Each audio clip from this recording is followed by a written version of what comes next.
Let's continue this G20 report on early warnings for all in Asia and the Pacific. I noticed that the previous podcast sound is a tiny bit scratchy, but it's perfectly audible, so I'm feeling lazy to redo it. If you listen to it and feel annoyed and you want me to redo it, please send me a message and I will redo it.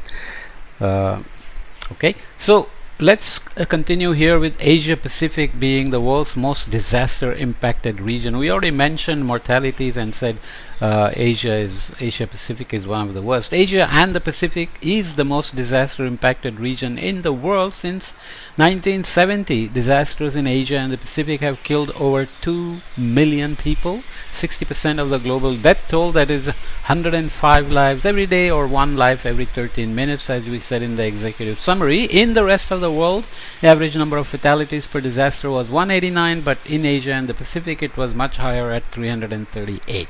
I'm repeating this just in case somebody just jumps to this podcast based on the title. As indicated in figure 1.1 here, the principal causes of death in the region due to natural hazards were storms, earthquakes, followed by tsunamis and floods. In the rest of the world, the pattern was different. The death toll was lower and the principal killer was drought, especially in Africa, followed by earthquakes. Okay, so region-specific natural disaster mortalities are common. In India, lightning tends to be one of the worst for deaths, mortalities. So here, number of disaster-related fatalities in Asia and the Pacific by disaster type over 1970 to 2022. SCAP's calculations. SCAP is, by the way, Economic and Social Commission for Asia and the Pacific, which I think I didn't mention before. So here you have Asia and the Pacific, 2,041,250. Rest of the world only 1,406,661. Tropical cyclones 36%, heat waves 4%, flood 12%, earthquakes 33%, drought 6%, and tsunamis 12%. Of course, this keeps evolving because number of cyclones may not be changing, but they are rapidly intensifying. But disaster managements are getting better, so India has reduced the number of deaths from cyclones by a lot. Floods may be increasing, becoming more widespread, and may be compounded with landslides related to human activities and so on. Heat waves are tricky because you can never confidently attribute deaths to heat waves, because heat waves act through pre-existing morbidities such as cardiovascular conditions or other things. Okay, age, old people are more susceptible, and so on. Okay, rest of the world has drought dominating at 50%, Africa leading there. Tsunami is almost 0%. Heat waves are higher, 7% compared to Asia and the Pacific. Floods only at 7% here. We had floods at 12% and earthquakes at 28% and 33%. So earthquakes still remain big killers for the world as a whole. Okay, some of disaster mortality in Asia Pacific sub-regions. I won't read the whole thing, but there are many places where the number of mortalities have dropped. You can see that consistently. SIDS jumped in the 1990s. Maybe a number of disasters spiked, but we'll have to leave it there. And South and Southwest Asia numbers have dropped as well. So that's good news that now the total number of deaths from natural hazards is below 1% across the world in most countries as well. And the number of deaths, total deaths from cardiovascular diseases is over 30%. So natural hazards make a lot of news, but cardiovascular diseases are silently killing a lot of people. You have to be aware of that, even though climate impacts exacerbate those cardiovascular conditions in many situations like heat waves. Average economic loss from disasters as shared as a share of GDP by region over 2005 to 2020. Money always makes sense, so people always want to see how bad climate is in terms of impacts on GDP. Otherwise, they may keep denying it, saying climate change is not happening, or that it's natural and not related to human activities and so on. So here are percentages remain under 2%. Is that a good thing or bad thing? Well, in terms of investing to protect it, it may be something that countries think about, saying we will absorb this cost, plus each time there is a disaster there is way to make money by rebuilding, and corruption can lead to contractors getting favorable deals and so on and so forth. Nonetheless, with all those complications, economic losses in terms of share of GDP, Asia and the Pacific is at 1.6%, but Africa is lower. But this can depend on poor people having fewer exposed assets like coastal housing, mountaintop housing and so on. Arab states less than 0.5%, Americas and the Caribbean of course at lower percentage, and Europe and Central Asia as well. Remember, these are again complicated, and yet each country looks at economic losses from natural hazards naturally.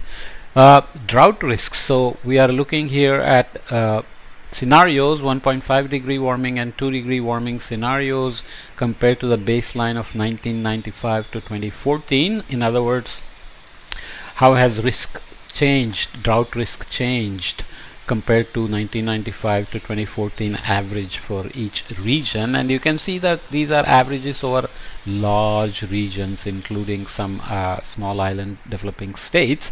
So annual consecutive dry days or number of days is what is being counted from IPCC projections. Okay, so you have to be careful, because two things: one, there are uncertainties in projections, and if you go beyond a couple of decades, uncertainties are mostly related to scenarios. If you don't know what that means, you can go look up on my channel a lot of podcasts on the whole IPCC business, the assessment, the scenarios and so on.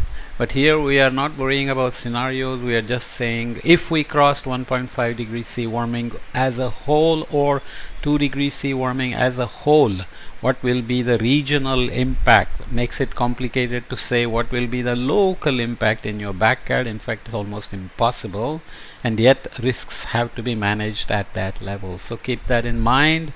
So you are seeing some places getting longer droughts by 6 to 26 days, and there are some with these red regions, US West and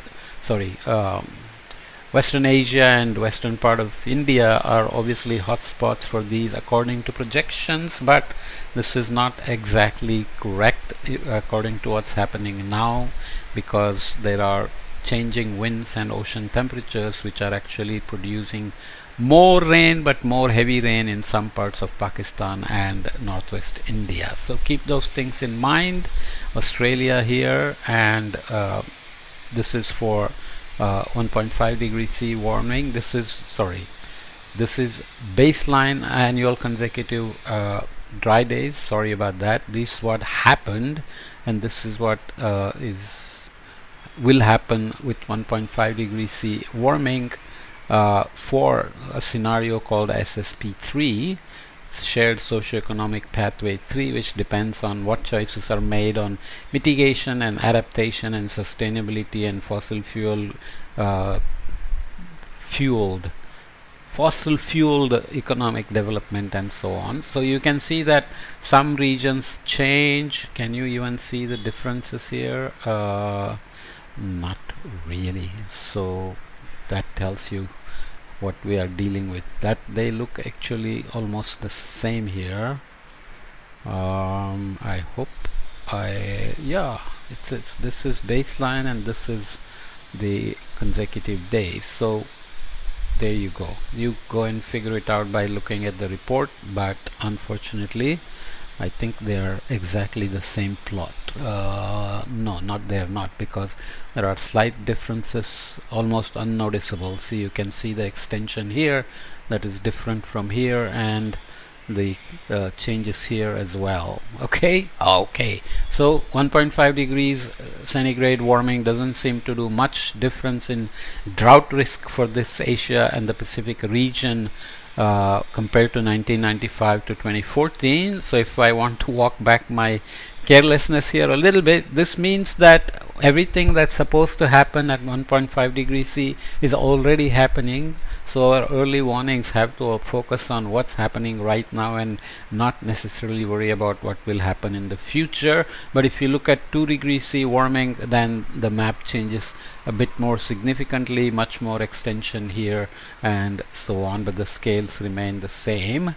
Nonetheless, you get the idea that we have to worry about future risks, and 1.5 and 2 degrees C warming are not necessarily the best baselines, because we will cross 1.5 fairly quickly, so everything that's supposed to happen is already here. And when we cross 2 degrees C or even 1.5 degrees C, what happens very locally is going to be very important. So early warnings have to be very, very local. And I have talked elsewhere about how to produce hyperlocal information for early warnings, heat waves, floods, droughts, air quality, water quality for agriculture, food, water, transportation, energy, buildings, and so on. It's combination of predictions and AI and data and so on and so forth. Okay, so let me leave this podcast also here, already over 10 minutes, even though I fumbled a little bit. But please follow up on the report if you feel confused or that I didn't do a great job of explaining some things, but you get the idea. We'll come back and continue this report, which will take, I think, a couple of more podcasts at least. Okay, see you.